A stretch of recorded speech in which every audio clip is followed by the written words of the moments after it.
والقرآن المجيد بل عجبوا أن جاءهم منذر منهم فقال الكافرون هذا شيء عجيب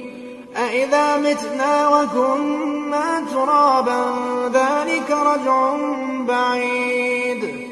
قد علمنا ما تنقص الأرض منهم وعندنا كتاب حفيظ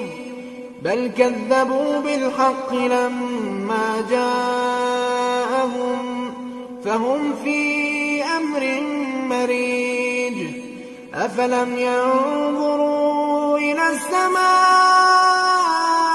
فوقهم كيف بنيناها وزيناها وما لها من فروج